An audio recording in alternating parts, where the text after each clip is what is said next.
Amihan! Nasaan na kaya si Amihan Alana? Bilisan natin paghahanap sa Amihan bago pa hindi lahat.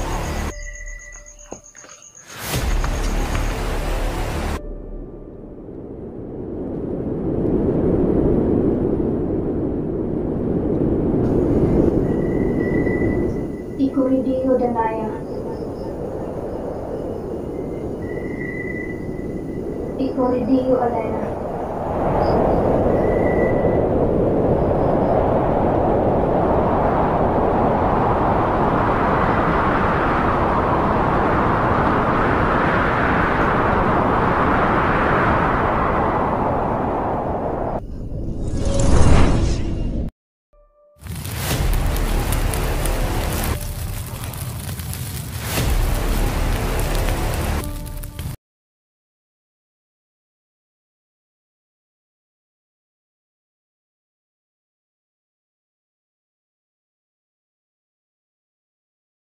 Wata matulungan.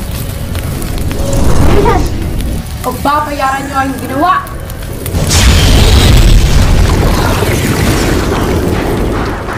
Umalis na kayo. Binibigyan ko kayo ng panahon para mag-usap.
Ether, nasan ka? Ether, lumabas ka. Harapin mo ako. Ano kaya panglalaban mo sa akin sinaunang reyna ng mga diwata? Gaya nasa mga kamay ko na ang brilyante ng apoy at tubig. Di mo basta-bastang matatalo ang isang kagaya ko. Kahit sino man ay may kakayahang madaig ang kasamaan kung ikaw ay nasa kabutihan.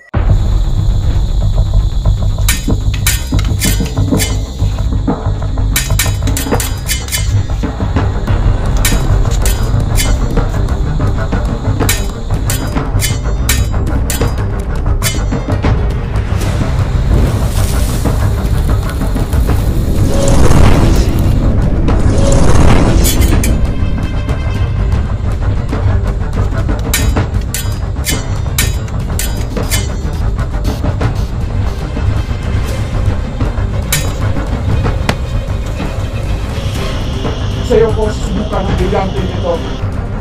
Tama yan ang ginagawa mo, Ether. Yan ang hinihintay ko. Brilyante ng tubig, kasama ng brilyante ng apoy. Sinasamo ko kayo magbalik sa tunay ng tagapangalaga.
Nabawi ko na mula kay Ether ang mga brilyante.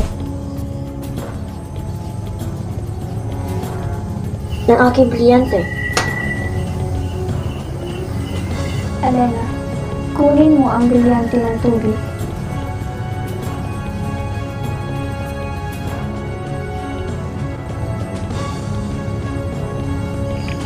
Ngayon, Perena, kunin mo ang brilyante ng apoy. Sisikapin kong pangalagaan ito. At sisiguraduhin kong hindi na ako pagmulan pa ng kaguluhan dito sa Encantadia. Naway mapanatili ninyo ang kaayusan dito sa Encantadia na unti-unting minawasak ni Ether. Ngayong nasa sayo na ang brilyante ng apoy, Perena, ay mawawala na rin ang sumpa ni Ether sayo. Avisala Eshma, Haradori.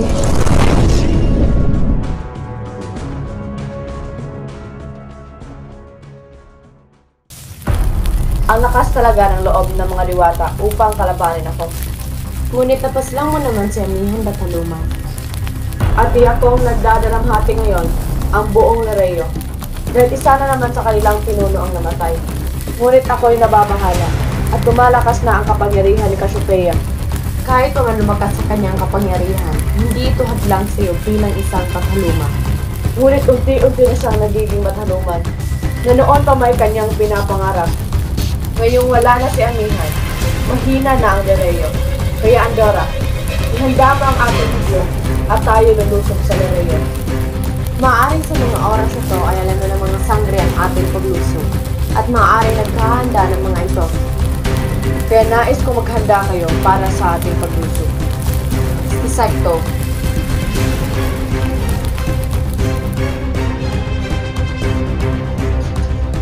Mga sangre, may dala kaming masamang balita sa inyo.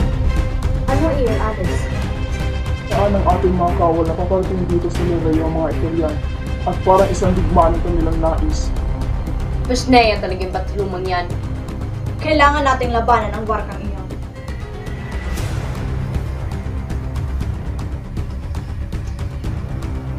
Maganda ang lahat.